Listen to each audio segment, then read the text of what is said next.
Okay, and good afternoon, everyone. Welcome to Smudcast number 857, Millennial Reviewers, whatever that means. I don't know. This is from a video from this year, January, from ShreddedNerd. I guess that means he's either into like skateboarding or he's into weightlifting. I don't know. It's one of those two.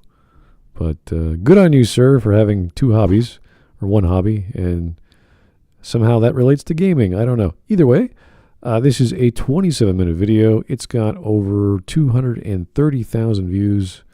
Good for you. Very minimal downvotes, 90% upvotes, I think.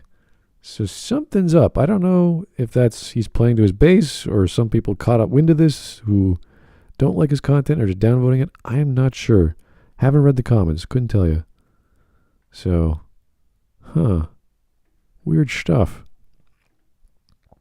You said something in the green room that when I was still cooking, about reviews not affecting game design. Yeah, I'm under the impression that reviewers, people on YouTube, unless they're like super popular, don't actually change how game designers make their game or game developers make their games. Oh, I would disagree. When you had the big guys like Total Biscuit, people were paying some attention. At least, especially when he was ranting about UIs. But in the end, these companies, it's a two-way street. Of course, the companies are paying people now on the internet to shill their games, as we've seen with Hassan, who got $72,000 to shill Assassin's Creed Shadows. Really? Yeah, completely insane. Completely insane. They probably didn't even make that much money with sales, just for that one. And that's just one person. But on the other hand, they have they not always been chasing the high scores from all the game journalist magazines to stamp all the awards onto their boxes because they believe that somehow that makes them sell? Whether they have 84% instead of 83%, which is completely irrelevant to the average gamer. They just don't want 70 or 60. I'm trying to think about examples that that reviewers like made a thing, and then developers like, hey, this guy said a thing. I agree with that. Let's go with that. It's always this other game that was really popular did a thing I like, and I find it fun, and I want to do something like that. That's usually what I hear about when people play a game. Let's say Smash Brothers, very popular game. They go, hey, I want to do a Smash Brothers. I can do a Smash Brothers clone. And they realize, wait a second, that's too big. It's too... There haven't been that many either. Yeah, and Smash Brothers is unique because it's a combination of licensed stuff all together at once, and you would need to be a first party or have licenses for those second parties to come in and say, hey, we're going to put all our guys together in a beat 'em up. What do you think? And aside from like Capcom and SNK and Marvel, yeah, I can't think of any other examples that really work that well. Well, it's more Smash works for two reasons. One, the game design is not a beat 'em up; it's a brawler. It's a very simplistic type of fighting game. And the second is the licensed characters, the great all-stars of video gaming in general. Right. But brawlers, the very genre that is Smash, and that Smash basically invented. The prototype for it existed decades earlier, but it was never made. Smash was the first game that was made of that type, I believe. And that was internal. But brawlers themselves, there aren't that many of them really, because they are so simplistic. So the gameplay needs to be super tight. If you don't have the big characters that everybody wants, then it's just some game. Well, as I was listing the elements of this video called Millennial Reviewers, he also made a video, I'm just going through the thumbnails here, called Millennial Characters and Millennial Writing. Millennial Writing has 2 million views. So I'm not surprised. Yeah, so I don't know if his focus is on millennials in video games. Rant them to death. Make them disappear. Make them run in shame. Laugh about their nonsense. Okay. No, not laugh about their nonsense. Laugh about them, because they are the nonsense. Yeah. But, Yeah, I wanted to say that while we were on the topic of taking inspirations and trying to do something similar, relatively recent, you could say, example was BattleBit.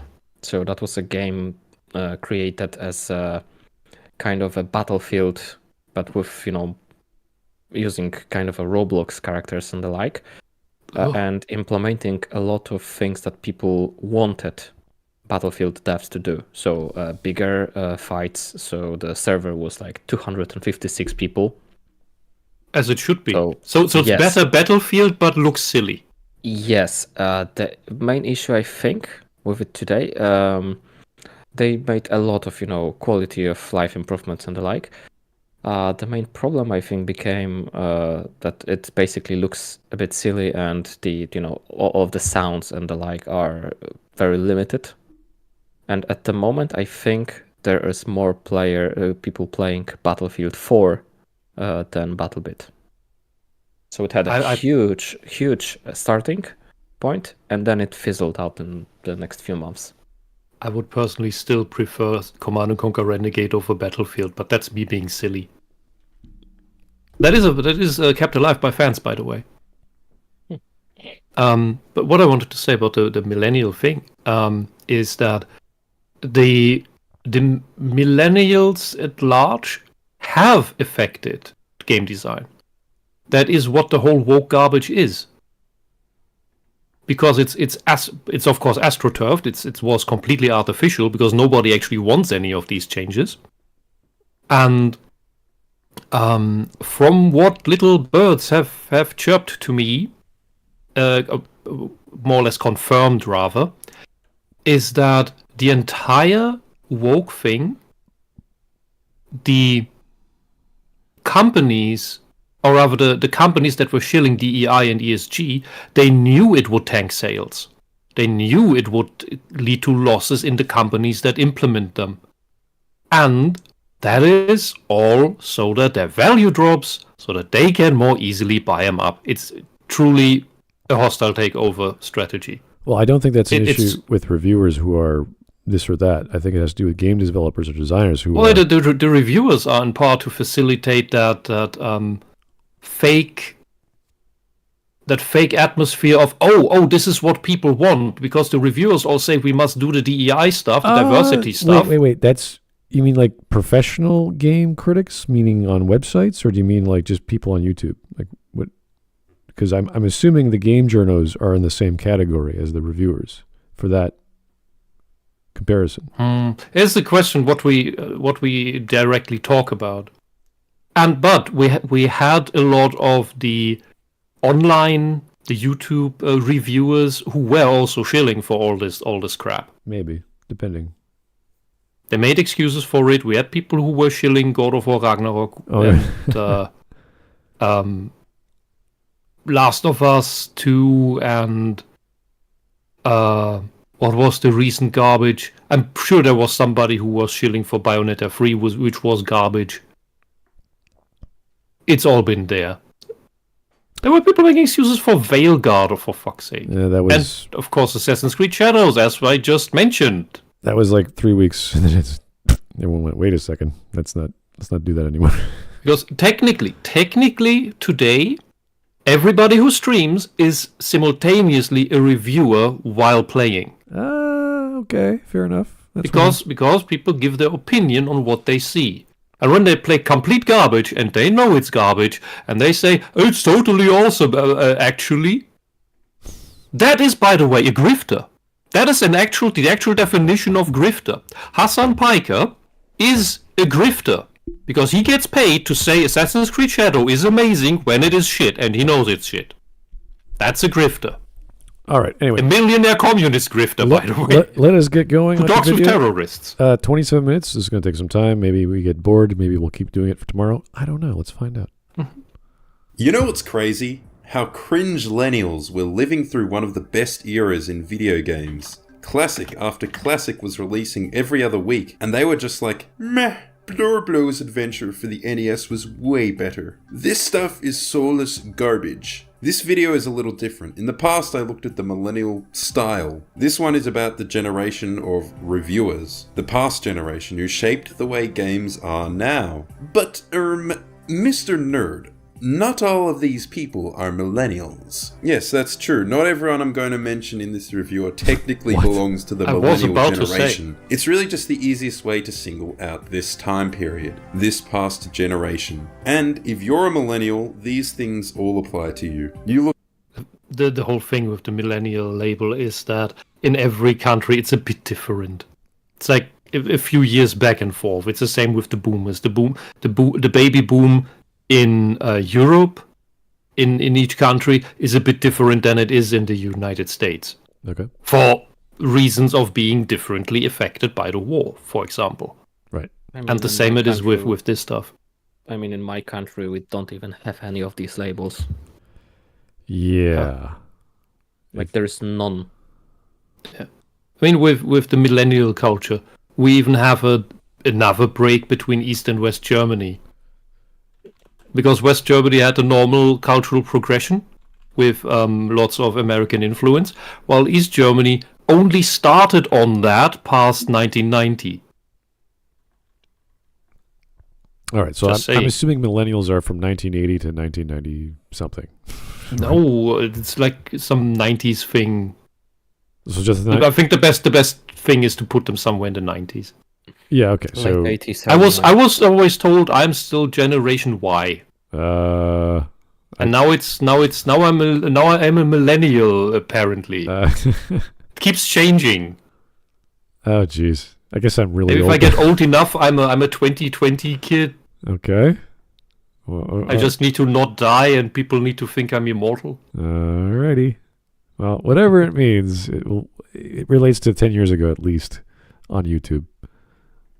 Look like they say and do all of these things, no exceptions. So, millennial reviewers, do they affect video games? Well, yes. Of course, the main influence on gaming is revenue. That will always be the main motivation. It is the lifeblood that keeps the industry running. Just like how the food industry is driven by money, or the mining industry is motivated by money. But money is not the sole decision-making factor in the creation of games. And the deeper you go into the nitty-gritty of game design, you can see what developers say when making game design decisions. If it really was only about money, the only menace we'd have to worry about is this microtransaction, always online bullshit. Yeah. So I don't know what game this is, but you could pick up biscotti. So I don't know if we're in Rome. Are we in Italy? I don't know what's going on. He's running around with a wrench. Probably. Look at what is popular. At commercial... Oh, that's interesting. Why is Warcraft 2 crossed out? I don't know. Unreal. Marathon. Oh, okay. Of course. Interesting. So I don't get it. First person... well, these are apparently first person shooters. These are all FPS games with similar kind of sci-fi settings, you could say, but a different spin on it. Yeah, Tribes 2 was big for a long, long time. Quake 2, then Quake 3 influenced the genre a lot. Marathon was a really old thing. And then the Unreal Engine came around. So, yeah. Oh, that's why Warcraft 3 is crossed out. Okay. Success. They look at what game testers say. They look at public opinion. And they look at critical opinion. Critical success is a factor in game design decisions. So, with that in mind, how have honestly, they look at the bottom line. How much did they sell? Critics are one thing, but if it sold a lot, who cares what the critics think, honestly? Yeah. The moment they started to identify critics as, we need to make them say nice things so that we sell more, is the problem, is the downfall. Because that's the downfall of all journalism. That's when it turns into propaganda. Propaganda and advertisement is the same. The idea of access media is basically a completely poisoned fruit. Yeah. I'm trying to think of like marketing ever being accurate or good when all we really want is like 10 minutes of in-game footage, like someone just playing the game, put it on record, and then upload the video. It's like, oh, that's a game I'm interested in, or I'm not too curious anymore. That's good enough for me. That's all we really want. We want gameplay. critical opinions affected the current generation of video games? Well, let's take a look. If you're a gamer, especially one from one of those expensive countries, you probably feel screwed over with the price of games being what they are. The price of anything online, really. But there is another way. That's why I'm sponsored by Surfshark for this video. It's a subscription VPN on all your personal info. I'm skipping. So click through the examples. Remember how often reviews that looks really include good. some criticism along the lines of, this game was only 6 hours, Indiana Jones. it was only 8 hours. Choose the single-player campaign is criminally short, maybe 8 to 10 hours, depending on difficulty setting and individual. Microphone. Yes, 8 to 10 hours should never be a full-price game. It depends. I mean, when I look at... We were furious back in the day when Star Trek Voyager Elite Force was the game. Came out. Yeah, that was a good game. And smooth, didn't overstay its welcome, but honestly, it was only 10 hours. Well, and full price. And that was the first game that, for most people, did that. Even shooters were supposed to be longer than that. It really depends on what you expect for your game and why you're buying it. Like, for example, Chrono Trigger, I bought used from a friend for like $15. And that game you can get lost in, but if you just total up what you're doing, it probably takes around 8 to 10 hours too. Yeah, we don't talk about prices from pawn shops or friends. We talk about new glistening mint in the box from the store. That's what matters. I know, but it's like the length should be equal to the experience it's trying to give you. Like if I want to play an RPG, what does that mean? Meaning if I want to play like a Kingmaker game or any kind of interplay style game where it's 45-degree camera and you're running around overhead view. And there's all these huge environment and you're finding items and objects. You have to go to all these other places on a huge map. That's like a 20, 30, 40-hour game depending on the size of the rest of the story. What I'm saying is that shooters in the 90s, early 2000s, their campaigns were longer than 10 hours. I'm trying to think of... For your first casual playthrough of your, let's say, 12 to 16-year-old. I'm going to compare like Doom 2, Quake, all those original FPSs. They were roughly around 8 to 12, maybe. See, 15. You said 15. Depending, yeah. Some of them were a bit longer. So, but sometimes if they were too long, you're like, this is like the story just drags on. Like it feels like this is silly. So some of the PlayStation games are around that length. I'd say probably closer to 20 in certain cases. So it really... And mind, the emphasis is on the casual gamer's playthrough. And the casual gamer in the 80s, 80s too, 90s, 2000s, was, by today's standards, a pro gamer. I'm thinking like... Because the people who played then were enthusiasts. Like, games with a full narrative like Metal Gear Solid or Siphon Filter, these sort of like, okay, they're popular-ish because they use the first-person or third-person view. You're shooting a gun, you're running around, there's character acting, voice acting, etc. So you want more, like you expect more with that data on the CD as opposed to buying an SNES game that might be a JRPG. A JRPG, you might get 20 hours. You could get 40. You could get 60. So I mean, I have a bit different outlook on this because for quite a long time, I think until I was like 13 or 14, I played mostly racing games. And a lot of it was like Need for Speed Underground, Most Wanted and the like. These games are long. Underground 2 is a very long game. So that is kind of also what I am used to. The first, for example, shooter that I have played really was Call of Duty 4. And that is about 7 to 8 hours of story and the multiplayer. So it's, the length, the experience was a bit different because I didn't, I could sit down for 2 days and finish the game. So I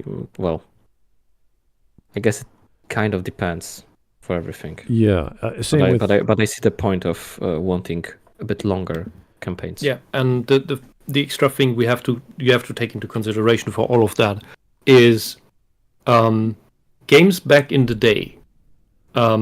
We could not look up the solution. We couldn't look up a solution video where somebody plays through the thing so that we know exactly what we need to do, because videos couldn't be distributed. There was no internet, and the CDs. When we finally got CDs, we had floppy disks before. Like I remember Syndicate from Bullfrog came on, I think, 7 floppy disks. That was great. And so when you got stuck, you would be stuck, or have a simply a part where you didn't know how to proceed, or you didn't figure something out how to beat a boss. You had to figure it out yourself. If you were lucky, you had access to a written library of walkthroughs, like the Dirty Little Helper, but even that you had to get access to, usually through video game magazines, or you were lucky to have the video game magazine that had the walkthrough printed in it for the game you were playing. But other than that, people were actually playing through the games as they were, and that also stretches out this time. So when I say this over 10 hours, for example, for a first-person shooter, people would play them very differently. They wouldn't just rush through them like they had already and instantly look at how does somebody something once you run into a wall and can't find your way through the level and you got frustrated for a mere 5 minutes. No, that was your quest now. Figure out how you get through that damn level. Explore the world. And thus also the world, the game, imprints itself much stronger onto you. So this is also missing from this time counter today as well, I would say. All right, we are 3 minutes in, talking about game length. Criticism was essentially that the game wasn't long enough. It didn't take enough of your time. Now, it's not like there's no value to this critique. Games do make a value proposition. Considering the amount of hours of enjoyment you get for your $60 purchase isn't without merit, or more like $70 nowadays, probably $100 in the future. If you pay full price for a 3-hour game with no replayability, you might feel ripped off. But quality and quantity are obviously not identical. In the time since such criticism was widespread, what has happened? Well, Assassin's Creed happened, World of Warcraft happened, or continued to happen, Gacha happened, and we realize you can dominate all of your players' time with God of War happened. God of War? Has the new God of War. Yeah, that was a waste of time. The cinematic games. Well, I mean, that are 50% cutscenes. Yeah. Well, you pay for a basically very long, lightly interactive movie. Yes. That is badly written.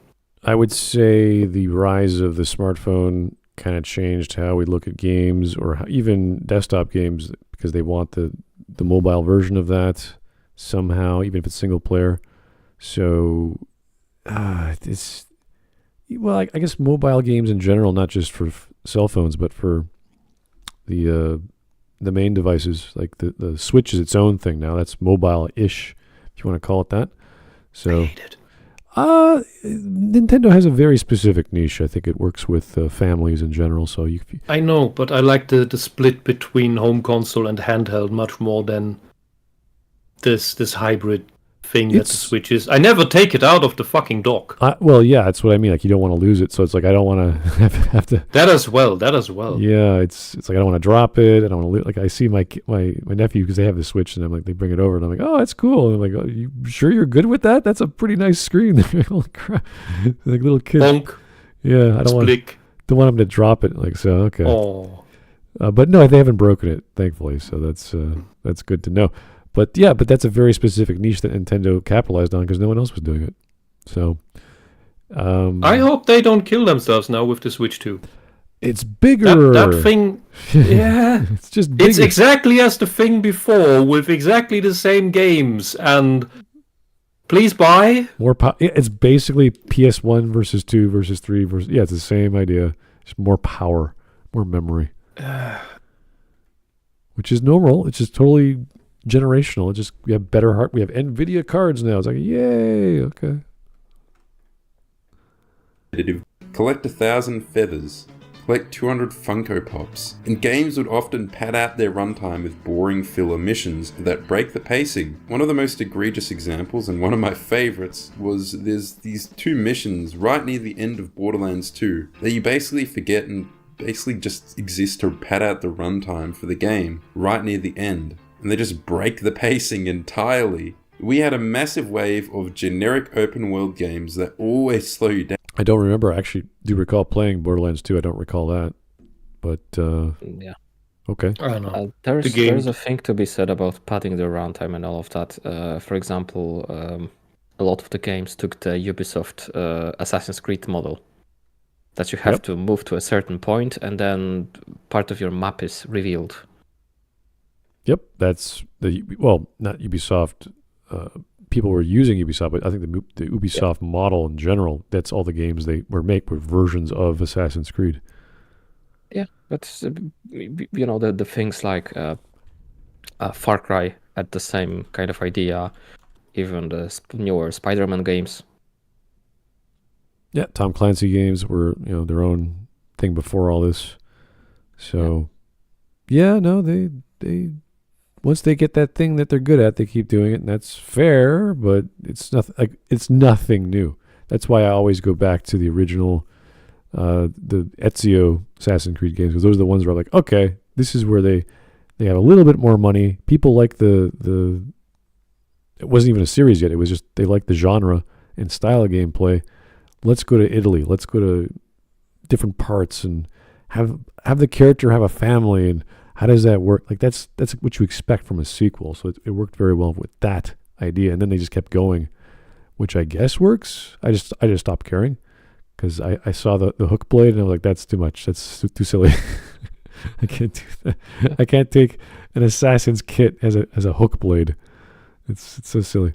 Anyway, on a side note, because it just struck me, if any one of you is interested in real-time strategy games, there's a new Supreme Commander type game out or in the making called Beyond All Reason, which allows for, if you can stomach the server, for 20 versus 20 versus 20 versus 20. Oh no, that sounds horrible.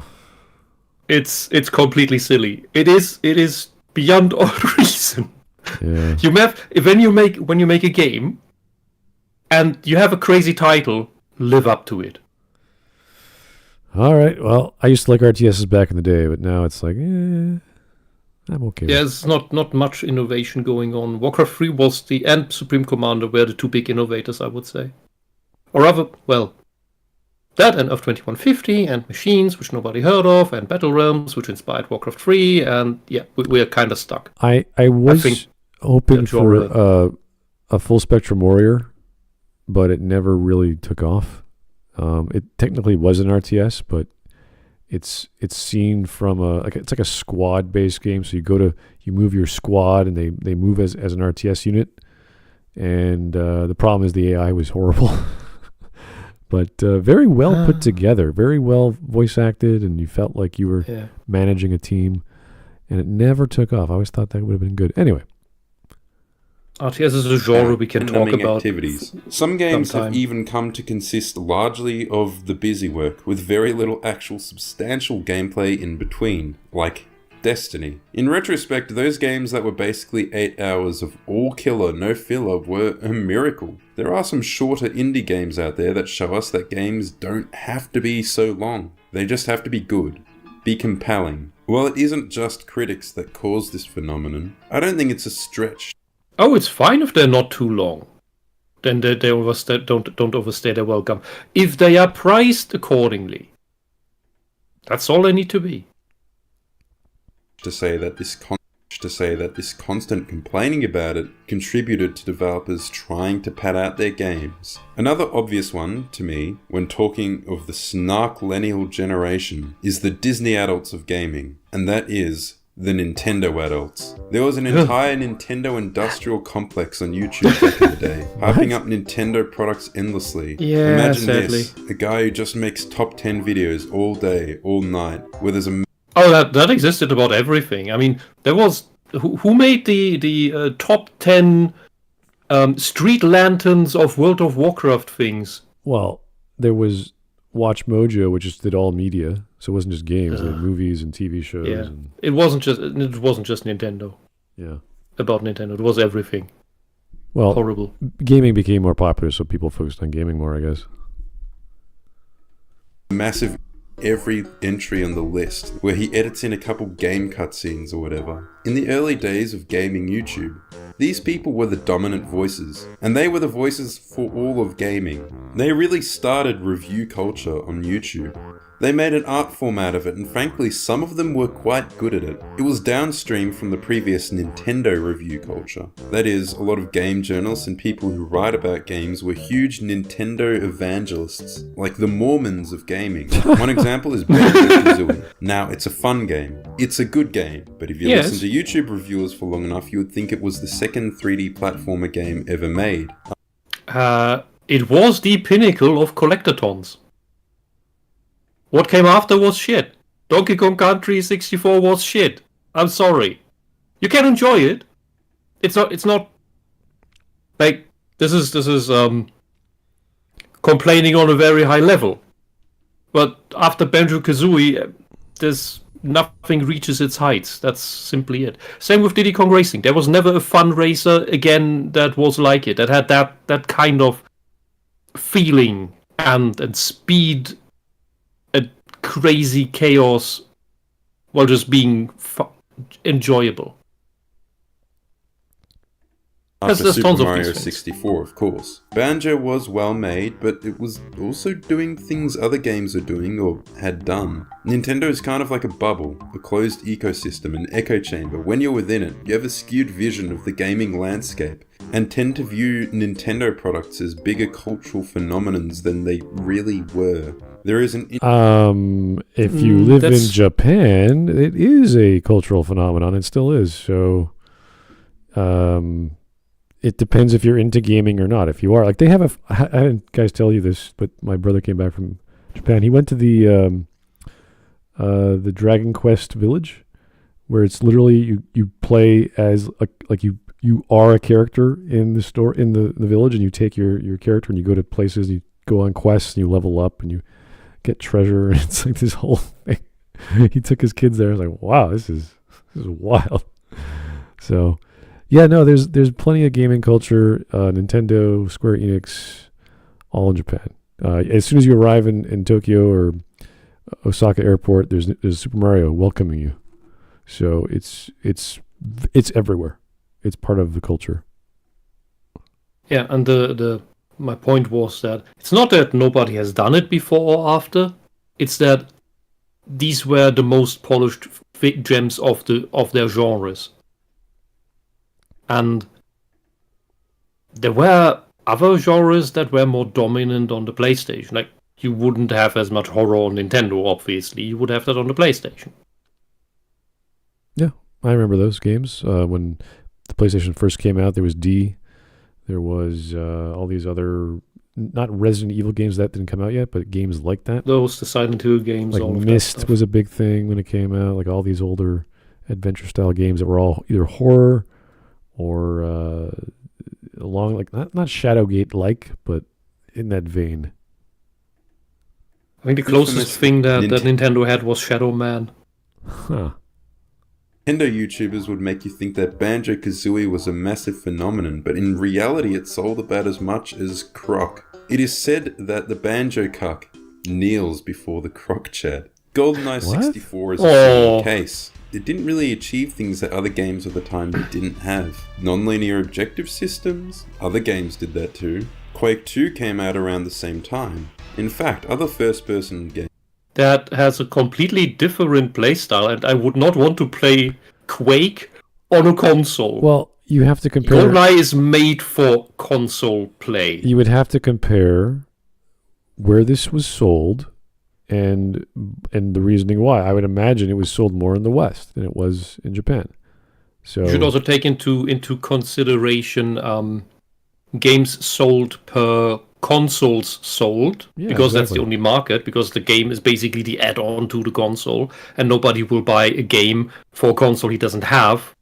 yeah, That- it's the that same. does happen, but the it's super same rare. with Perfect Dark, and why the second version of Perfect Dark didn't sell as much, because it needed that extra memory pack or whatever on the N64. So that all this stuff, there's reasons why it's sold and not sold in certain areas and certain demographics. So that's totally we figured this out decades ago. Games had much deeper systems well before it came out, not to mention that it doesn't hold up as much as other shooters from the time, mostly due to the Like what? control scheme, which was one of the obvious downsides of the system. The fucked up controller that they forced developers The fucked up controller. The forced is already the wrong term. This is an experimental thing. It's spawned out of a Zerg hive or something. Everybody agrees on that. And it is completely unique. You know what this is. You know this is the weird Nintendo controller. The thing is, why is it this shape? Because Nintendo was insecure about the analog stick. They were the ones who put the analog stick on the controller, on the market. And in the case, it wouldn't work. And that's why this analog stick is shit. It breaks easily. Well, if you are a shitty kid. Because it was the first one. And in case that the analog stick would not be adopted, that it wouldn't work, you could still move the left hand back to the D-pad that everybody knew and hold the controller symmetrically. Because then you could use the left shoulder button as well, which you can't use if you use the central thingy, which had the Z trigger. Wonderful. Bit weird that you shoot everything with the left hand, but hey, it's a Z trigger. It's a fucking trigger for your gunplay. Well, That was great. They got more designs and further advanced the controller with the GameCube controller, which I still think is their best controller. And it's one of the most Many people say that. It's so comfortable. The triggers are great. The hardware is fine. Like the quality of the device, it just fits in your hand. Yeah. So and you could buy. They saw the popularity of it, and Western companies made their own versions of that, which is just higher quality hardware. So it worked for me. I thought it was a great controller. The console was fantastic for its time, and I think it. At the time when Dreamcast came out, or Dreamcast was dying? I'm trying to remember exactly when. I can't pinpoint that right. Yeah. But the moment the analog stick caught traction, better versions were developed, and that's when you got the DualShock PlayStation controller with its two sticks for the movement and the camera. Amazing! We'll do two sticks, and they're better. Great, wonderful.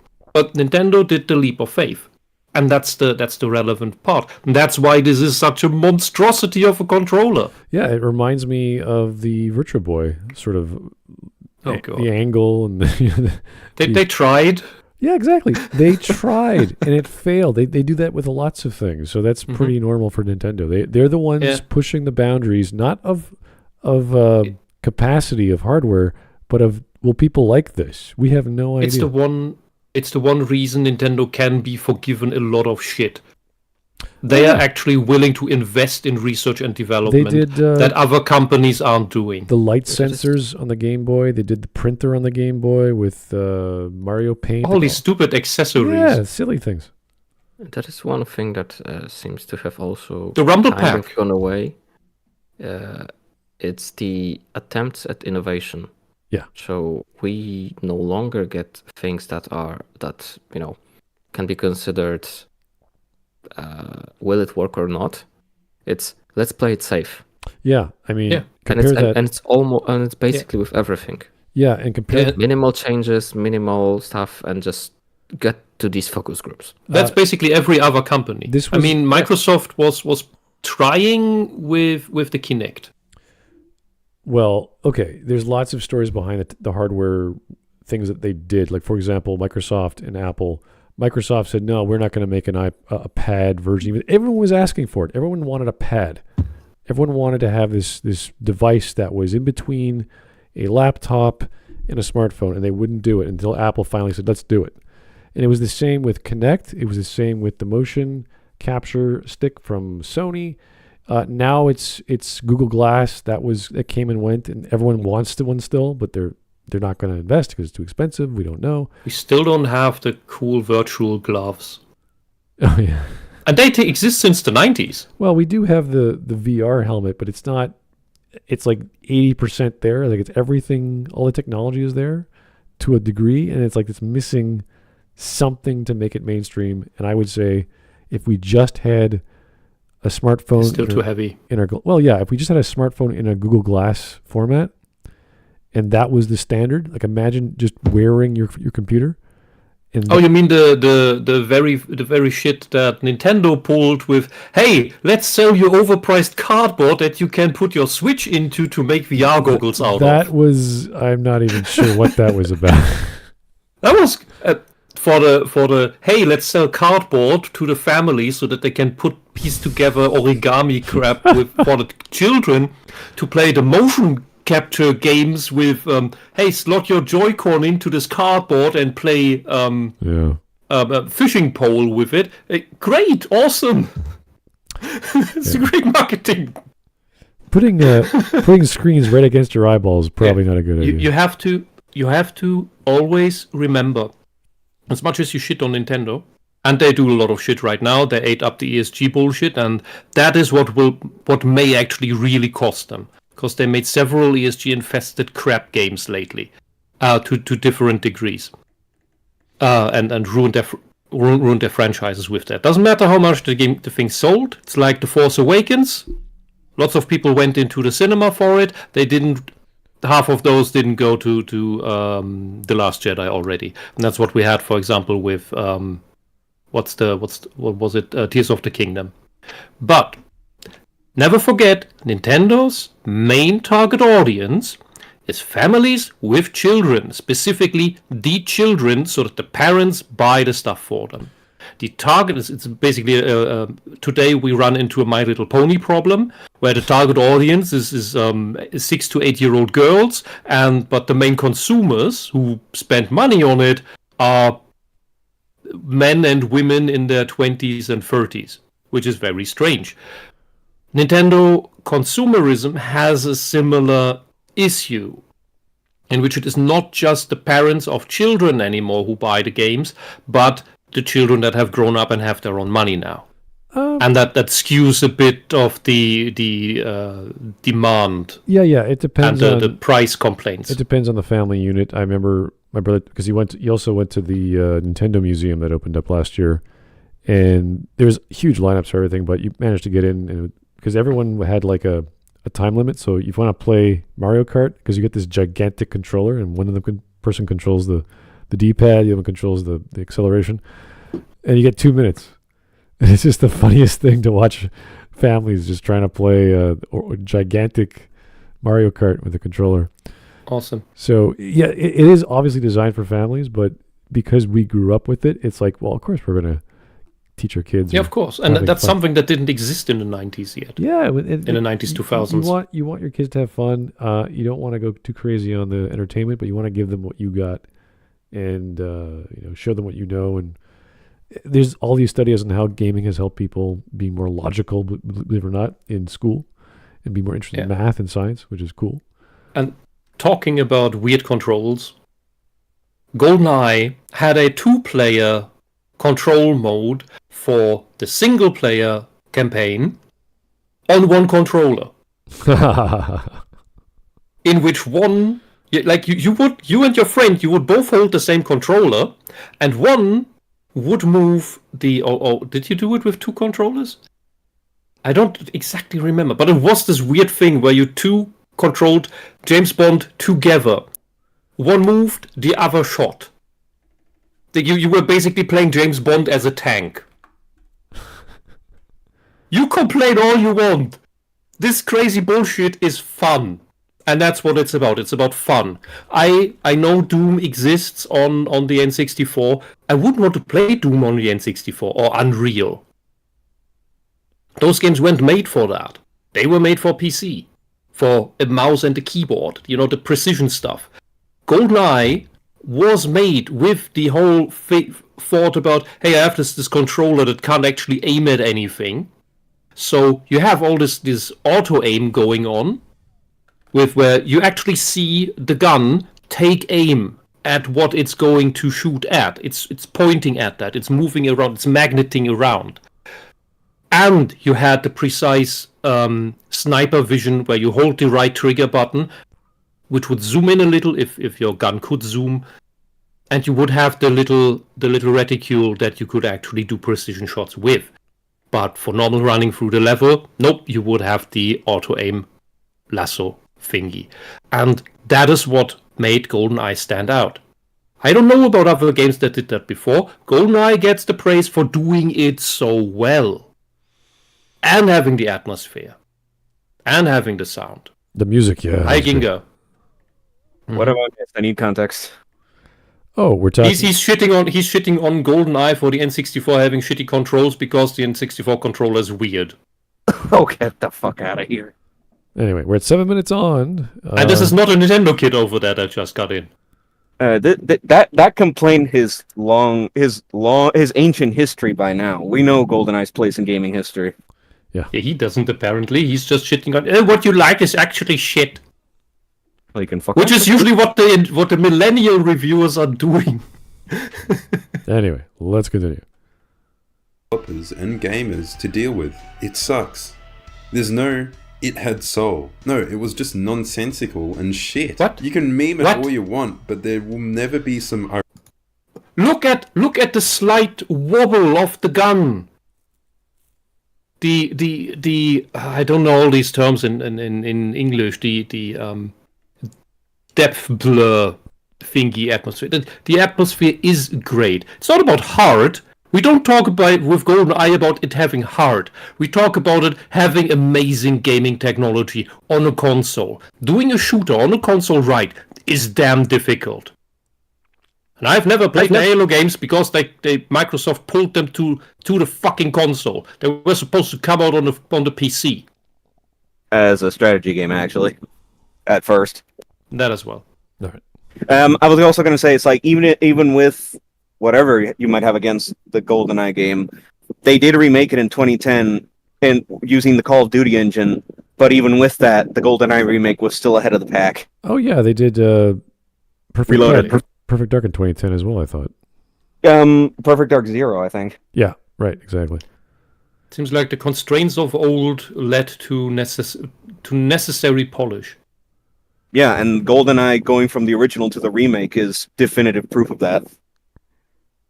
Yeah, we have all these 2000s, let alone 1990, but all these genre-defining games from the N64, from GameCube. I remember going to school and learning about, Kill Switch. That was the first game to do cover shooting.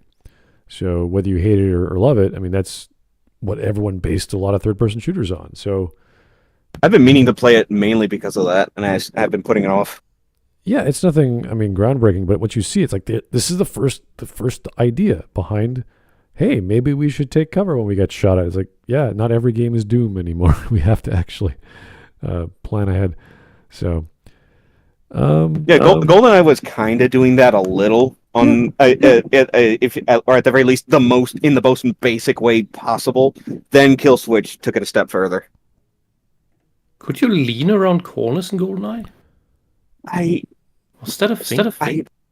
know you can do it in the remake. I don't remember for the original. all right. I mean, you didn't use it much in the game, but I have this weird feeling. It could be a false memory. I don't remember But exactly what it had was absolutely great gun feeling. It felt great to fire these things. They all felt distinct, they all felt different, and they were all fun. And that's something very important for a shooter. Also, on top of that, being one of the first major examples of a really good licensed game. Yeah, let alone a licensed game that came out 2 years after the source material, and it's still sold. Yeah, and consider Turok 2 came out on the same console around the same time. And while that was a bloody amazing game, I thought the guns were not as... They didn't give you the same kind of feedback.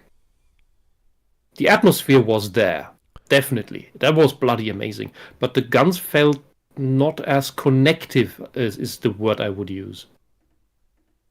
Honestly, yeah. And that's probably a term that especially animators who make attack animations for whether it's a pixel art game or anything else make best understand. They probably have a special term for that. All right. Of this, it was silly. And it was a silly restriction that every developer who worked on the system had to work around. These man-children would also make a bold claim often. The Legend of Zelda Ocarina of Time is the best game of all time. And it's still upheld at this level by a lot of critics. Now, of course, any product that's held to this level before you go into it as a consumer is probably not going to live up to that title. It probably won't meet that expectation. And I went into Zelda aware of the cultural influence it held. All these Nintendo YouTubers held it up as the holy grail. And yeah, it's definitely not the greatest game of all time. I would at least argue... Then you must tell us which it is, which you hopefully do, and when we can have an argument. What makes it the greatest game of all time is that it was genre defining. It basically invented the 3D adventure. It was the first of its kind, as far as I'm aware, as far as most people are aware. And for that, it did pretty much everything right. Well, of course, games today are bigger. Yeah, I would bare minimum. I would at least argue. At bare minimum, at least one of the best games on the system. Okay, if not one of the best games of all time beyond that. But the best game of all time, that's a bit iffy. Yeah, the way that I remember being scored these games, like this is like a late 90s game. Which that was Metacritic that he showed, wasn't it? Really? Okay. Well, the one that I was always looking at, because we had a game journalist class in school, and the first one in Famitsu, which is this famous Japanese magazine for... One of the biggest ones, yeah. And there's very rare that you get like perfect scores. Like that was the first one to get a perfect score out of so many games before. So ever since then, it's been like another Zelda. The Wind Waker got a perfect score. Like Metal Gear Solid 4. Eventually. Yeah, I mean, a Dragon Quest game got a perfect score. Like it happens, but it's rare. I think 2008, 2009, there was like a few too many. We're like, what happened in 2008 that all these perfect games came out? So it really depends on what the criteria is. And Famitsu is pretty strict with their criteria. And it wasn't just Nintendo. There's Konami, there's Sega, there's Enix, there's Capcom, there's other Japanese games out there or game companies. So it depends on the criteria. And that was N64, and that was the only N64 that got a perfect score. If you're comparing it to now, what is your criteria, sir? How do you evaluate that? Yeah, because if we already go to 1 year past Ocarina of Time, we get Majora's Mask, same engine. 2 years. 2 years? I thought it was 99. 2000. Okay. Because I remember Majora's Mask came out, and then right after was Space World. Okay, I thought it was 99. You're right. Same engine, lots of asset reuse, but better graphics, because you already had the updated graphics card in the N64 for that. Yeah. So much more stuff in the world. Much denser story, much more going on, much more game systems in it. It's its own thing. That is bloody amazing, but it does not. It is simply not the same impact. Yeah. The technical aspect to add to that, also making use of the expansion pack.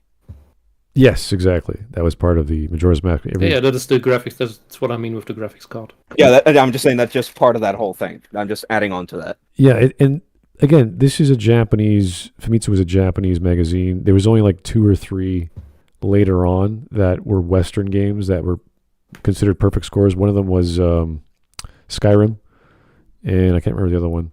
So I certainly would give that a perfect score nowadays. Well, yeah, it's but still the impact of Skyrim can still be felt to this day, Well, for better or for worse. that's- But it's not a perfect game. that's what I mean. swear The to same with like Grand Theft Auto. Like people look at 5 as the best Grand Theft Auto because it's so impactful. People have said, to that point, people have said 5, people have said 4, people have said San Andreas or 3 or whatever. Because when we say best game, we really have to talk about what do we mean with that. Yeah, exactly. But he's saying, is it a good game in general? I'm saying, of course, it was a great game for its time. Mhm. So why he's bitching at it, I don't get it. It's just my opinion, but like all the other, it's still very well made, and this game was certainly influential on adventure games. The lock-on, the was the auto jump, adventure simple, game. intuitive puzzle designs, all the dungeons are so varied. You fight all these creatures that look like they crawled out of Asmongold's room. But as for it being like the greatest ever, I actually just don't get it. Maybe you had to be That's there. because you had have to no be a soul. child growing up with this. It still Yes! doesn't make sense to me. Maybe Okay, we're talking about, was it 98, 2000, around there? I think the game will make a bigger impact on you when you're a child, and you should judge it from that. Majora's Mask will not have the same impact on you as Ocarina of Time. So Ocarina of Time is the proverbial clear-cut hero's journey, adventure, nothing to distract you from it.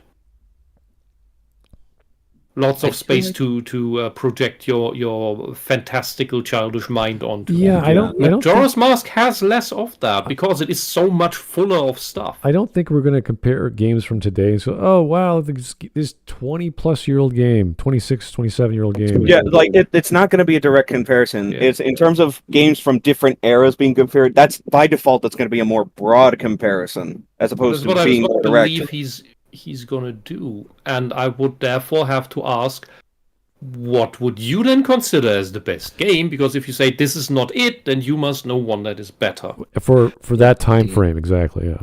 Yeah, and for what seems to be happening with this video, at least to me, is that he is looking at it from a point of view of someone who did not grow up with this stuff and only came back to it later. Which might have sullied his perception of the games. Yeah, combined with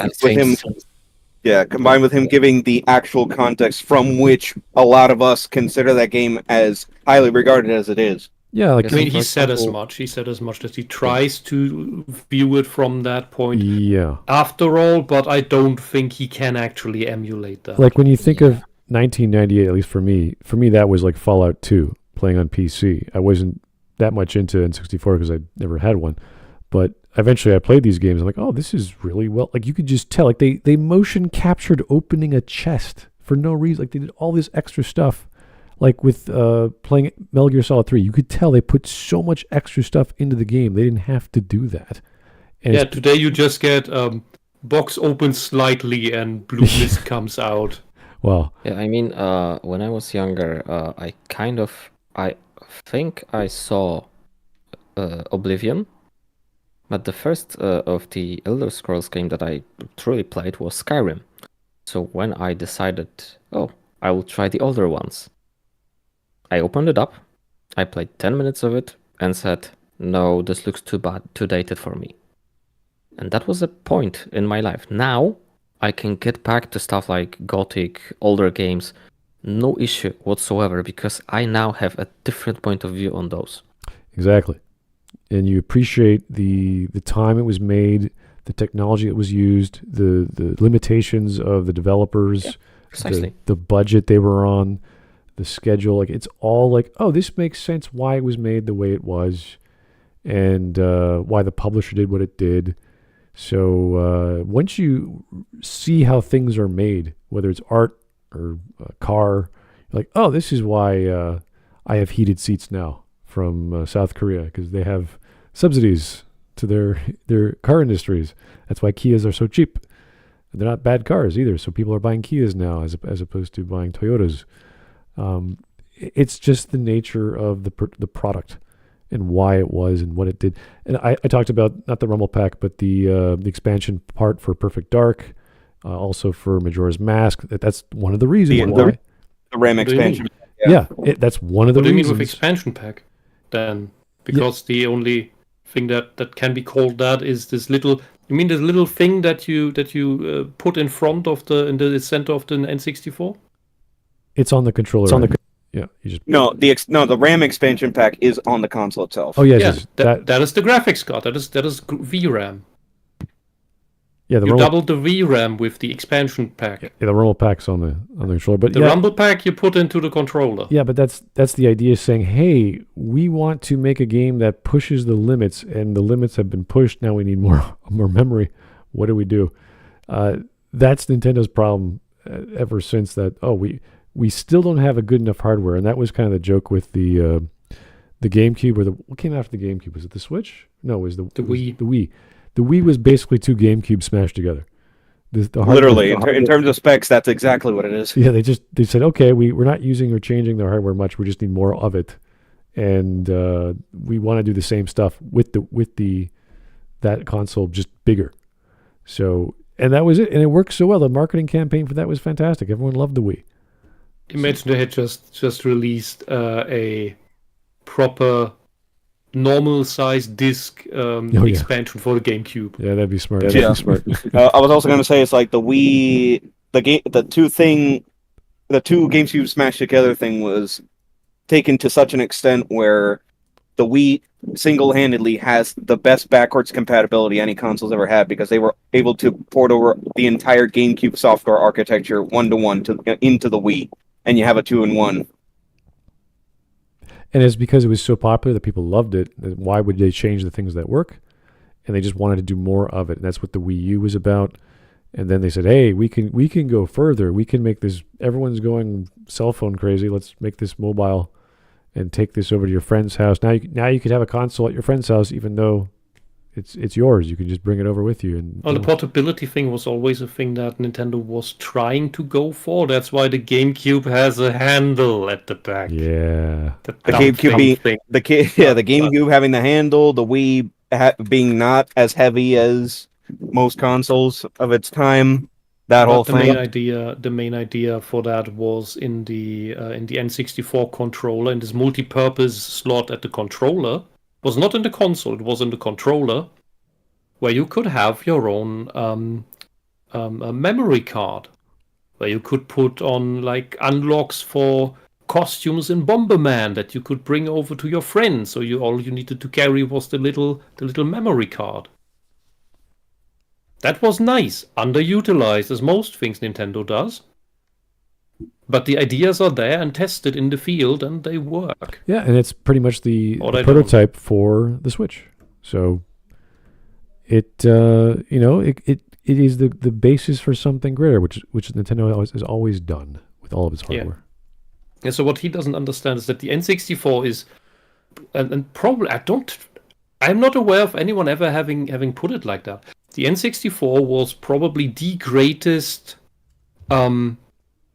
experimental console, the experiment platform for console gaming. Yeah, I'd say so. That when it launched with Super Mario 64, you're like, whoa, no one knew what to expect with that, and what you could do with the hardware, even with how much it changed during development. Yeah, the math code, all the 3D stuff that was just basic VRAM. They just launched.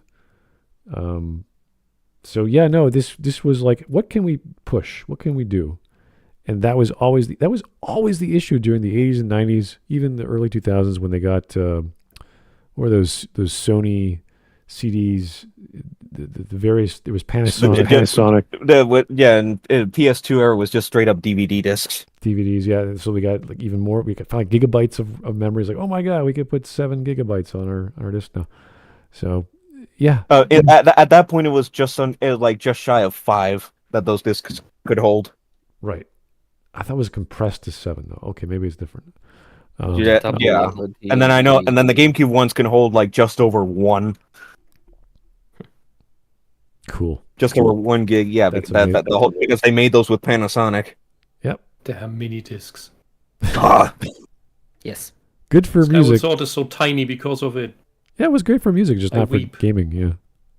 I just find it funny on a tangent. I just find it funny they did all these things with their game formats, like the cartridges on the N64, the mini disc on the Yeah. GameCube, all to curb piracy. And then look where we're at now. It was all kind of meaningless.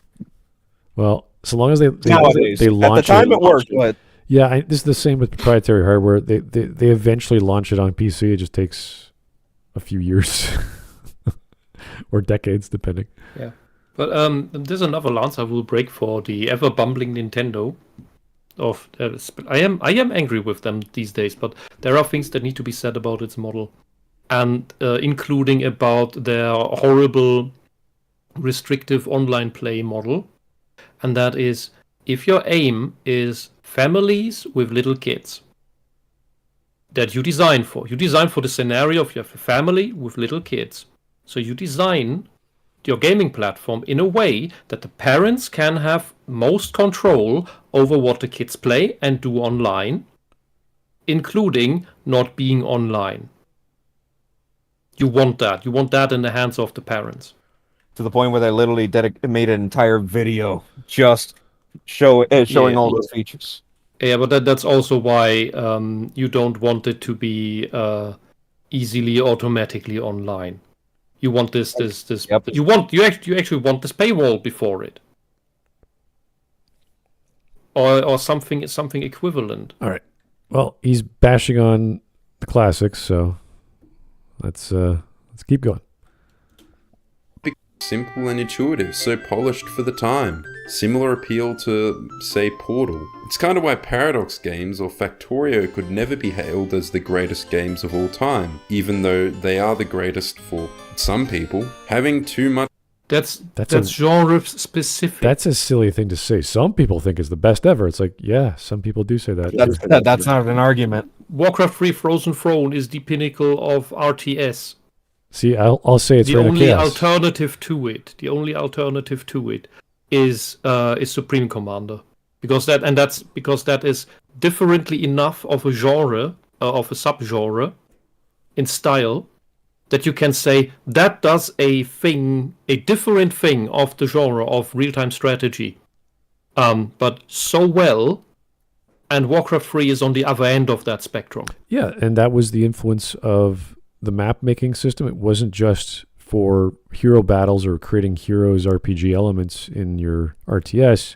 It was, hey, here's a kit that anyone can make their own custom maps with heroes, with the set we give you, with all the custom ideas.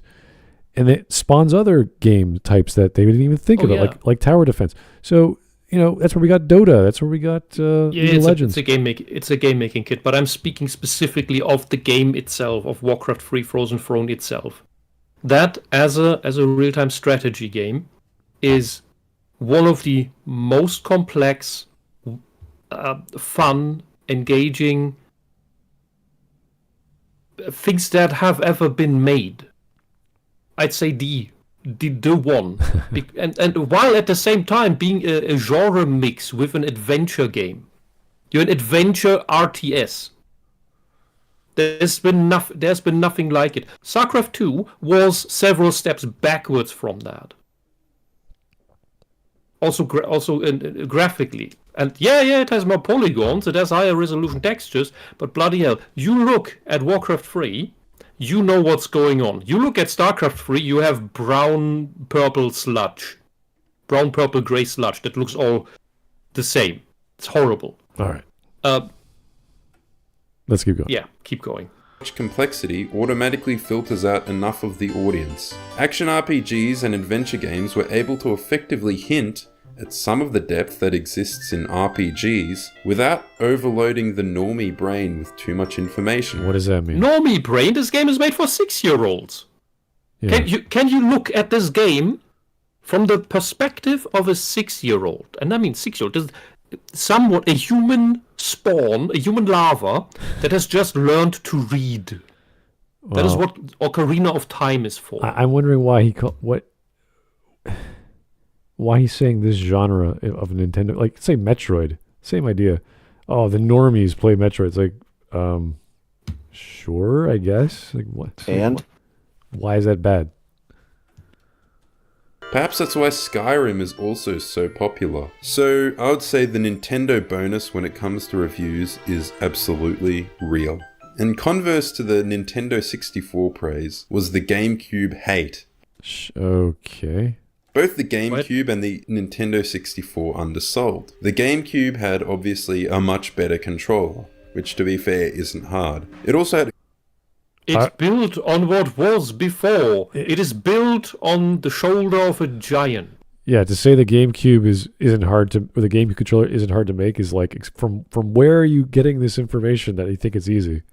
Oh, we made the analog stick better after it had proven its usability. Huh. I wonder why that happened. Man. And went away from the 3 prongs because we don't need them anymore, because now we know it works. So let's just work with what the thumbs can do. It was also very comfortable to put in your hand. I don't think this guy knows what he's talking about. Maybe it was a bit disappointing as a follow-up. Maybe it wasn't as good as its competition, but it will forever be known as the Nintendo Shit Cube. Well, no. At least every GameCube that got name sold actually got played. Every single family on planet Earth bought a Wii, and that Wii is now left to collect dust on the drawers under the TV. What? Why wouldn't it? It's 20 years old. Yeah, what are you talking about? This is like, I bought a 486 in the 90s. Yes, it's old technology. Thank you. I have a C64 Interesting somewhere how the here. GameCube was singled out as the console for kids, as if the Nintendo 64 and the Wii weren't for little children. Like, just look at this thing. This is the most a game console has ever looked like a toy. It is a toy. Nintendo consoles are primarily made for children aged 6 to 16. That's the main target audience. Those kids aren't buying the games. They're not buying the consoles. They pester their parents to, please buy me the thing, please buy me the thing, please buy me the thing. Christmas is coming up. My birthday is coming up. Hey, I got 7 A's in one day. Can I get a game? Okay, here's your game. Now game on. That's how it works. Who the fuck are you? You maybe, I believe that you tried to look at Ocarina of Time from the perspective of whoever blah, but you can't. Because you just showed us that you don't even understand what the target audience for these games is. I feel like if we were like on a YouTube channel talking about like cars from like 30 years ago, he'd be laughing at like the aerodynamics or the lack of fuel injection or, you know, lack of 4-wheel drive. It's like, yeah, we didn't have those things yet. Now we do, and we know these very complicated engineering feats that had to get there. Lol, the first Ford car is so stupid. Yeah, they didn't have spoilers back in the day. It's like, oh. Okay. Look where they are now. All broken. Collecting dust in a museum. Such a stupid car. Lol. Yeah. Jak is an interesting touchstone for critics. The previous game was a solid platformer, with a very child-friendly atmosphere, like Diddy's Mansion. The sequel was a complete tonal departure, dark, edgy sci-fi. They made the formerly silent protagonist vocal, and they gave him the vocals of a Linkin Park album, and many critics panned it. A few praised it, some were indifferent. It was a strange choice indeed, but to be honest, it wasn't that crazy. It honestly worked. It was inspired by other games of the time, the Volga Wave and Limp Bizkit. Other games like Need for Speed did a similar thing. The games that it was inspired by include things like Grand Theft Auto. The previous Jak and Daxter had this kind of interconnected map structure, a bit like Banjo-Kazooie or something. It was actually kind of innovative. No loading screens to interrupt your movement, but then Jak 2 pivoted to an open world style. And to be honest, it is remembered fondly and for good reason. It actually was a fantastic game, honestly. And no, it wasn't too edgy. This is one of those rare cases where developers correctly read the room and pivoted away from bright Scrimlo Bimblo likes into a new direction. And I have no idea what he's trying to get at. It's the weirdest. I think he played Jak 2 and he grew up with it and he liked it and therefore it's good. Yeah. And he says good things about it. But his way of talking, I was like, what are you describing exactly? First of all, he's beating a dead horse here because I'm just like, yeah, we get it. Jak 2 was a drastic departure from Jak 1.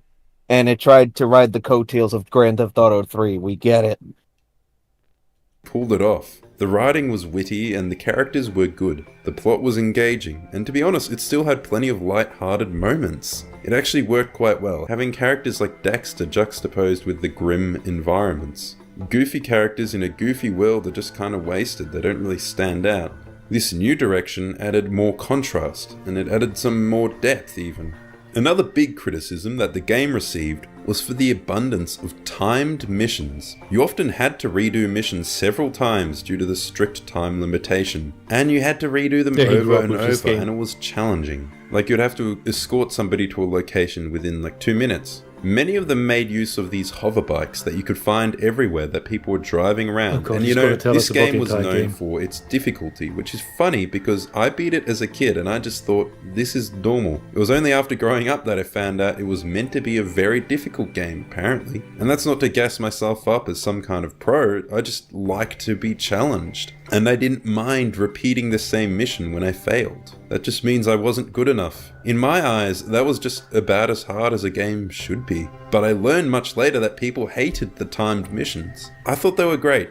It adds an extra intensity to games. It sets a skill floor to be able to beat the games and really tested your abilities. It didn't feel cheap to me. The plot had a reason for them to exist. Oh my god, get on with it! They communicated in advance, and the times were never that long. You had to make it somewhere within 2 minutes, which really isn't that long. Like, you can repeat that, it's fine. You can't just dilly-dally around. You need to be focused and engaged. Okay, you're going on about this one mechanic for minutes in this allegedly very generalized video. Tells me that you are indeed challenged. And this is a generalized issue as well. Dead Rising was built around this mechanic where there is a clock constantly ticking down, and each side quest had time limits attached to it. It added pressure to the game and again pushed you to engage with it because... Okay, so anybody who makes video games, you must add time constraints to everything, then he will like it, and it's a good game. That's what makes a good game. Put ticking clocks everywhere.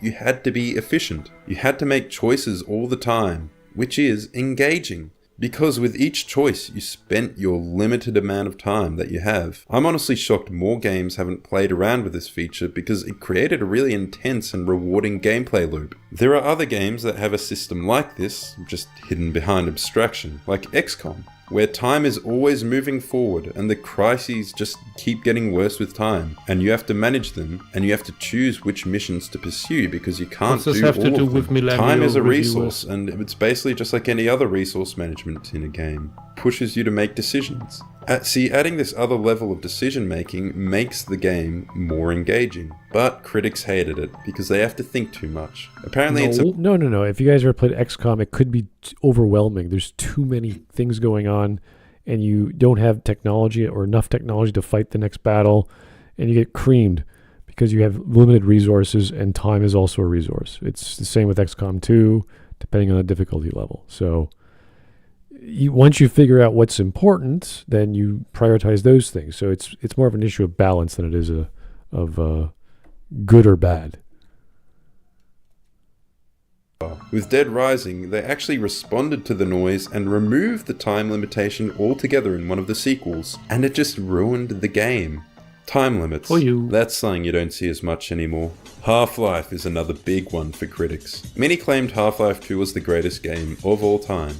If you're part of the FPS crowd... At the time. Yeah. At the time. Yeah, like, when I was at game school, we wouldn't shut up about Half-Life 2. We talked about Doom Eternal. I can't remember which one it was, because of the lighting system in Doom, and it was using the proper engine for it, and we were learning about game engines. But yeah, Half-Life 2 was the big shit, and it's still relevant today. One and two, both. Oh yeah.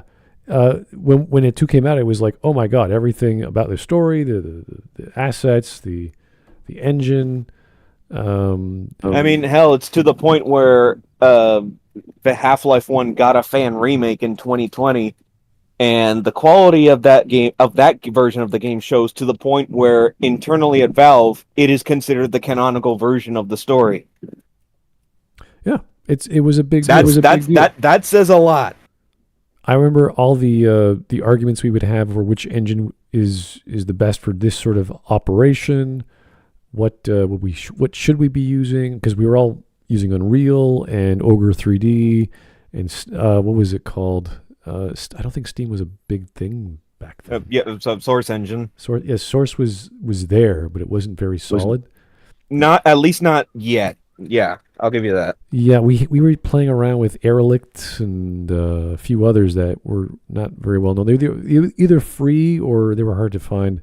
I know if you wanted to get DirectX, some kit, you had to like download the CD-ROM and get it sent to you by mail. All this crazy crap just to get the SDKs from Microsoft.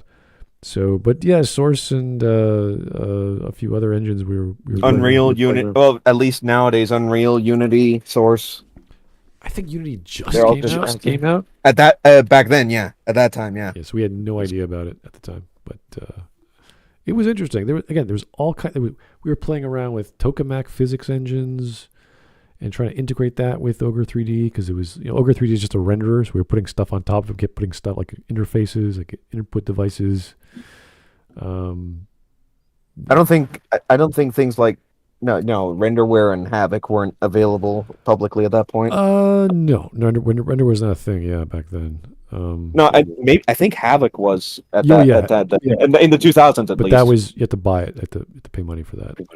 Okay, so it was available. Okay. Yeah. But like we were like collision detection, physics, all the kinds of stuff was always the focus of the programming part. But yeah, it was a big deal why Half-Life 2 worked, and it wasn't just because of the game.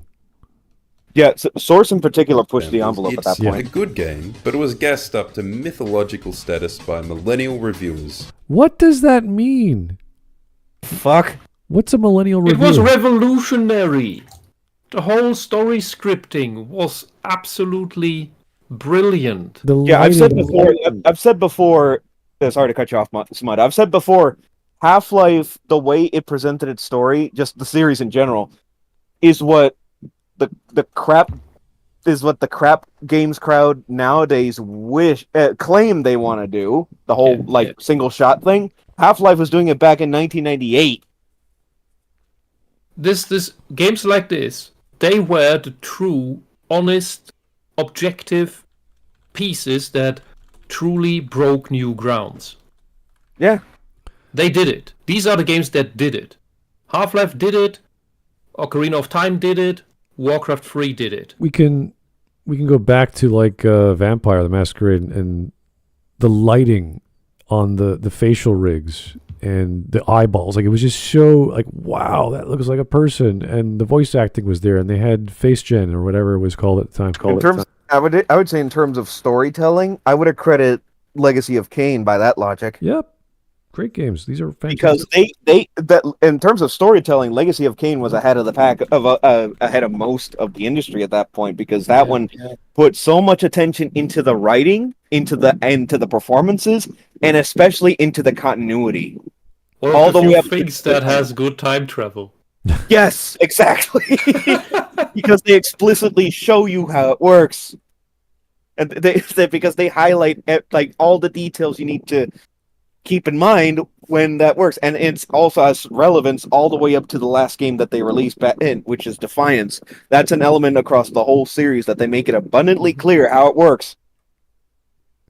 Yeah, what he doesn't understand is that at least to that greatest game ever counts for from this point into the past. From release into the past, whatever cultural and technological impact it has afterwards is a different question. Yeah, some remain on that peak. Yeah, I remember that because Gex. I don't know what version of Gex came out, and they were using the same engine for whatever Crystal Dynamics was. I don't even know what they called it. And you could tell once an engine works, they have a pipeline. They could say, "Oh, we can now," because there weren't really not that many engines out there that you could use to make games that were balanced outside of like DirectX on a Windows box, which was like the basic. You couldn't do much with it unless you were making for PC.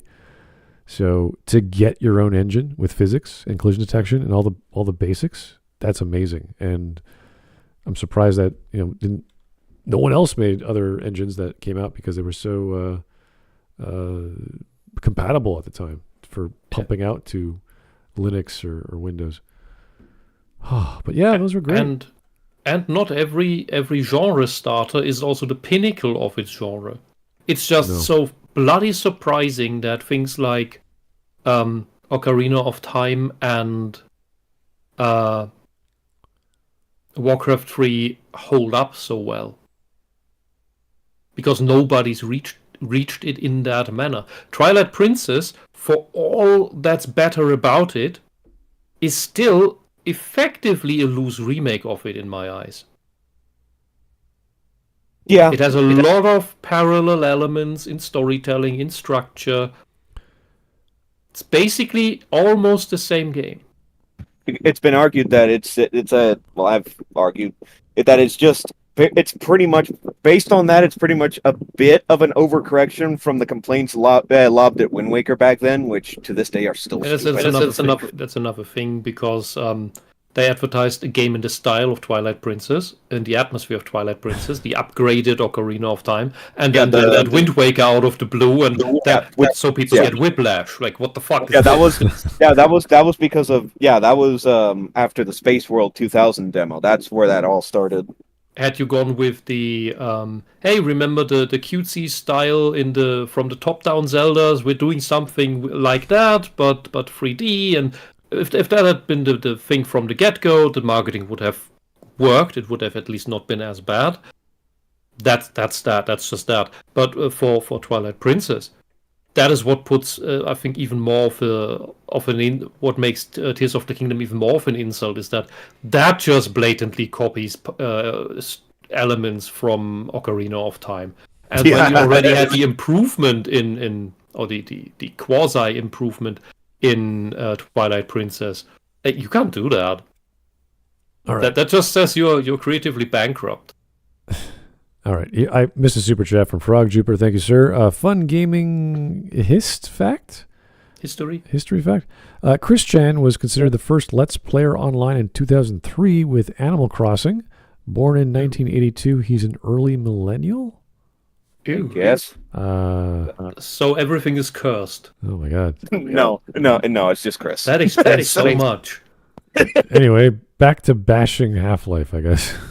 Half-Life of all things, even with its historical impact in the industry. Yeah. I at this point wonder whether he actually played all these things. No. The most pretentious fans of all time. The sophisticated masterpiece. Shooters, but for intelligent people. To be fair, you have to have a very high IQ to understand Half-Life. Without a solid grasp on theoretical physics, the game will just go over your head. Oh, and it never breaks first-person perspective. But you know what it does? It makes a great argument for doing so by forcing you into these unskippable, basically cutscenes where you just... Half-Life 2 is a bad sequel. I was going to say, I have a high IQ to understand Half-Life. I'll admit, out of everyone that has ever been on the Smudcast, I am the biggest layman. And I was able to get through the Half-Life series perfectly fine, thank you. Well, I don't want to say who's what. But the main character is a physicist, or you need to have a degree. What kind of logic is that? Yeah, you don't. to say it's a bad sequel is... Are you talking about the narrative? Are you talking about the gameplay? Are you talking about the story? Like, what exactly are we talking? He must be alluding to the narrative. And I can only believe this is some straw man he got from Reddit. That's fine if you don't like the story in Half-Life 2. I'm okay with that. You could. The closest to a complaint I've the closest I've heard of a complaint to 2 since he's showing the footage for it. I'm just like, the closest to a complaint I've ever heard for 2 is that everyone just, all the characters just loving Freeman a bit too much, except until Magnuson and until Dr. Magnuson in episode 2. Well, I mean, I ever watched the abridged Inside Freeman's Mind? I've heard of it. I've never seen YouTube video. It's hilarious. It's absolutely hilarious. I'll take your word for it. It's a really long series though on YouTube, but you're cracking up half the time. I thought it's abridged. It's inside Freeman's mind, so it's all his thoughts as the events of Half-Life 2 are happening. He's like, "What is this? What is it?" And he's just freaking out because he's so quiet. So he's terrified the entire time. Internal screaming intensifies. Yeah, it's great. It's fantastic. I've seen the other. I have seen the another video where it's someone questioning why the HEV suit doesn't, why Freeman's HEV suit doesn't have a helmet, Oh, yeah, that's a good idea. even though the helmet exists.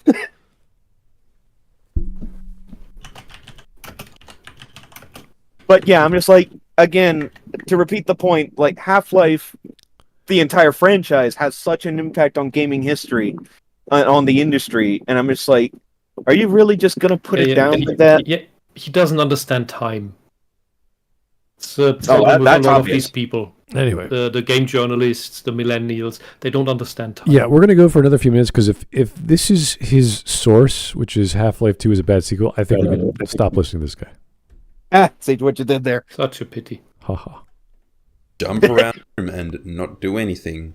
Maybe the first time you're listening to the story, but what if you This want is to at least replay better the than game? modern games Suddenly trying to do you're it. forced to go through like an hour's worth of cutscenes before you can even play it. What about these monster closets with enemies that waddle out of it one by Well, at least he's telling us that he must hate God of War Ragnarok. Yeah, right. Well, hopefully. one? It's just so damn intellectual, like it's so sophisticated. I don't think I'm smart enough to get this. I'm just a console pleb. Apparently the enemy AI actually was quite intelligent and well designed, but you couldn't tell with how the levels were designed. Unsatisfying levels, pretty basic puzzles, poor vehicle physics. Like with Ocarina of Time, it does a lot of things which are individually done better by other games. There were good That came after it. That's every game. Every game. Wait. He has just made a horrible point. Uh-huh.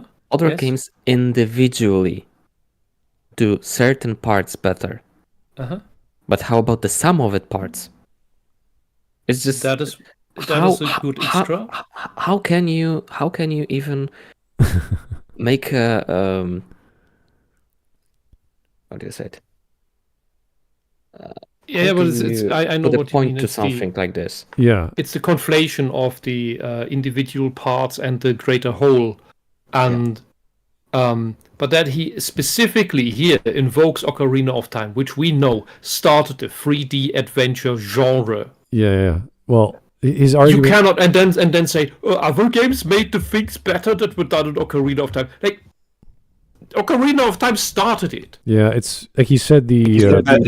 I was gonna say if you want to be technical, Blood Omen started it, but that's just semantics. Oh god.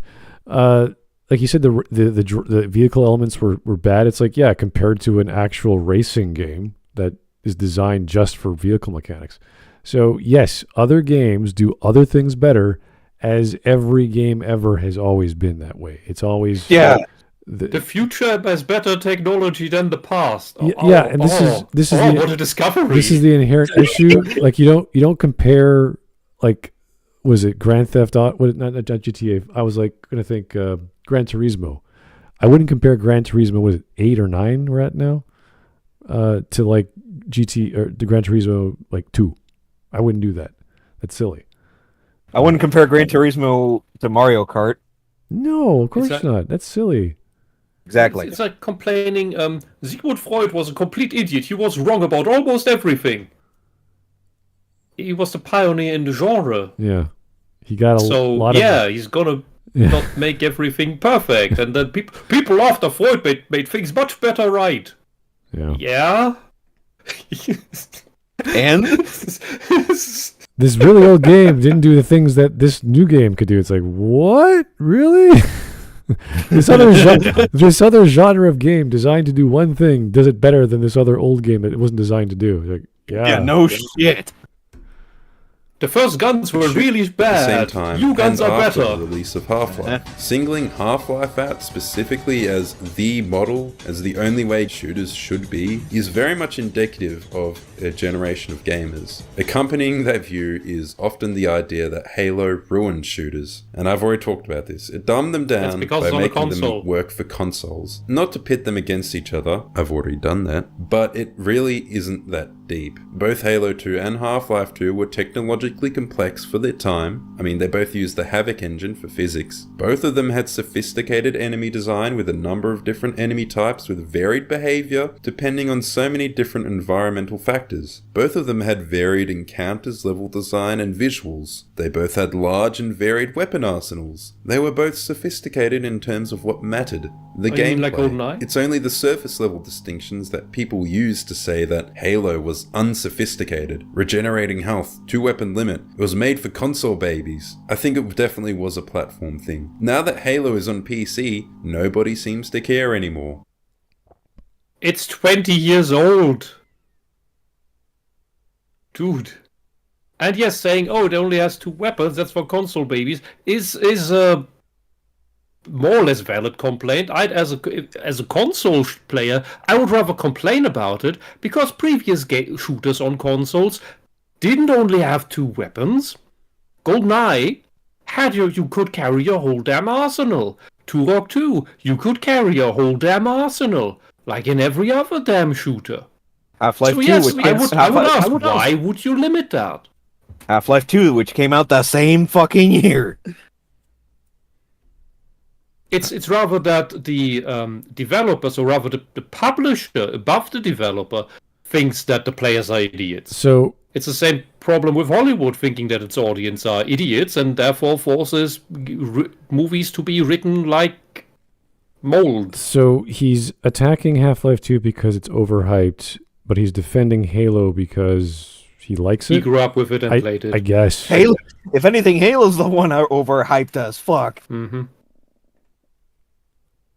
Complex. Yeah, the problem with Halo, basically, due to this whole shenanigan of Microsoft buying it up, and then it had to be completely remade from the ground up while it was basically release ready for PC, had to be remade for the console, led to the situation that instead of being revolutionary to the genre on release, which it would have been for the PC, that by the time it had been completely rebuilt from the ground up to be released on Xbox, led to it being already old. It was already past its age. The things that it introduced to the genre, everybody had already copied and reverse engineered or made by themselves and already iterated on from the trailers of Halo. That was enough to inspire people. That's Halo's problem. That's Valve why it's as a overrated. company. They released a lot of good games, but there was a pervasive idea that they could do no wrong at all. And honestly, this idea persists. Except they popularized loot boxes in PC gaming. They facilitated a gambling economy surrounding their games. In 22? Artifacts. That's too much They're of a jump. generally not as scummy as other.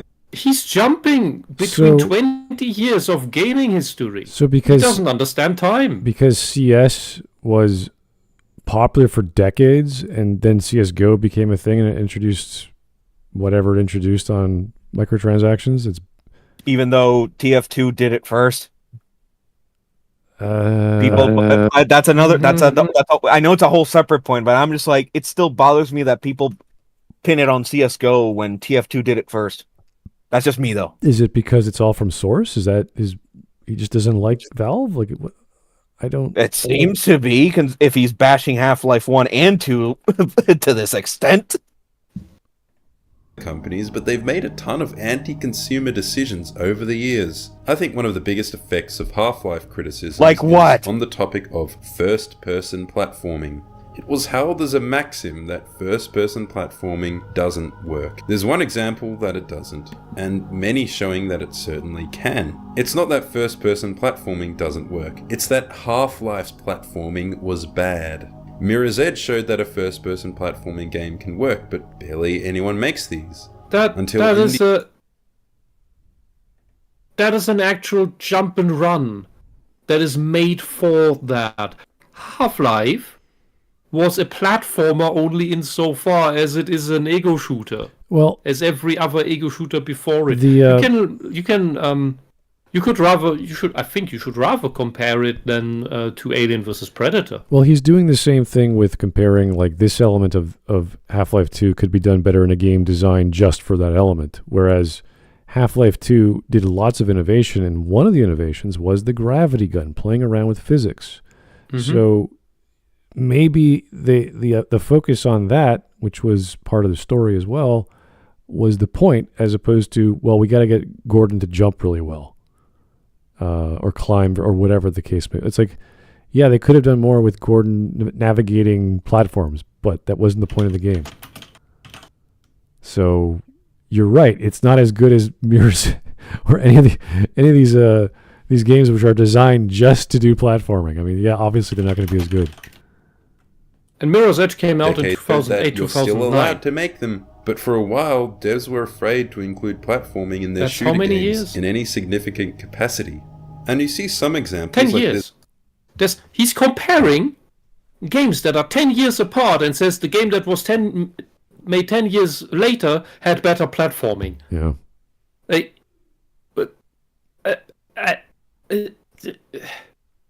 There's a secret mission that was in Destiny 2 called 0 Hour. Now, most Destiny content is slop, like I said, but a fraction of it is actually really cool and well designed, and this is one of the cool examples. It was cool because it had both first-person platforming and a strict time limit, and that made it so... Time limit. Oh, it's a good game. See? it has the game systems that he gets the hots for. Yeah. Wow. He wants to platform on a time limit. So he wants to play Mario World. He wants to play Wario World with like 2-second time limits. Oh my god, it's so fast! The time limit's so fun! Oh my god. fun and intense, but you can barely make things like this because reviewers don't like actual challenge. Okay, we're done with this guy. He is just spouting weird crap against people. I would agree that millennial reviewers don't like challenge because they are not gamers. They are not even... They're not even 5-year-old children, as we know from Dean Takahashi.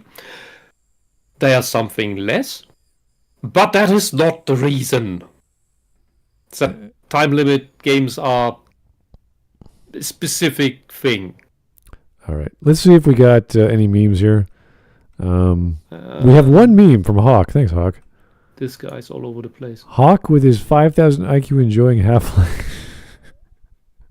Where's the comic of the game journalist that tells us that our games are bad? I don't know. This is so... He just does not like certain elements of gaming, and he shits on people who think differently than he does. It's like, dude, like, oh my god, you like Super Mario 64? You're a lame every guy person. Like, what? Like, genre-defining game. Comparing it to like, I don't know, pick a 3D platformer these days that's polished and modern. This game from 2023 has better graphics than this N64 game. Yeah, this basically, guy. Basically, I don't like this sort of. I just know better because I played this one game and there's a fun thing. This driving game has really good air brakes. You know, I can do skids and whatever. It's like, okay. So we're talking about Half-Life, sir. What are you talking about? Why are you going on about this? Anyway, 18 minutes in. Yeah, we're going to stop here. I think that's enough for this guy. He doesn't have much more it was interesting because I like the history part of that, and I sort of grew up with some of that stuff, and I knew, a little bit about what it took to develop stuff back then. I thought, light maps was a big deal at the time. Now it's not, because we have better lighting systems and shaders. So depends on what engine you're using, but very technical thing. Anyway, that was okay. Wasn't horrible. Just bad takes on criticisms of other people in relation to games he doesn't like that were popular, which I guess is fair that you don't like popular games. It's totally fine. It's just the reasoning behind it was just stupid. Here it is. This game, which is so popular, cannot do the best thing of this other game, which is 10 years later. Like, what? Okay. It does the one thing I'm talking about. Yeah, that's the comic I meant. What's that? Anyway. Thank you guys. Put that in memes? Oh, you put another meme? We went through the meme. That's the important. That's the context. That's the one for context here. All right, let me try again. Ah, there it is. There we are. The evolution of games journalism in the 90s. That game you like is awesome. The OOs. That game you like is terrible. The 10s. That game you like is racist. with the game with the logo from Kotaku in the corner. So he is a 2000s game journalist. Oh really? Yeah, probably. He says everything's terrible. Halo is amazing. Half-Life 2 sucks, apparently. Huh. What a time to be alive. what a crazy opinion. Can't they both be awesome and suck at their own thing? Doesn't that make more sense? They have all their good and bad qualities. Anyway, we are done with him. I don't think we're going to cover any of his other videos. They look very popular, but if that's his attitude, yeah, probably not good takes, unfortunately. So, thank you guys for this wonderful Saturday video. Maybe take a break tomorrow. I don't know. It's a great warm day today. Maybe I'll freeze up tomorrow and flood my ravine again. It'd be funny. Enjoy the weather in your ravine. Enjoy all the sunshine and open the windows. Get outside more if you can. Try not to slip. So we will talk to you soon. Keep the suggestions coming and the voting going, and we will pick whatever we see is popular on the voting. Talk to you soon. Have a great evening, and good night. Nice. Good night.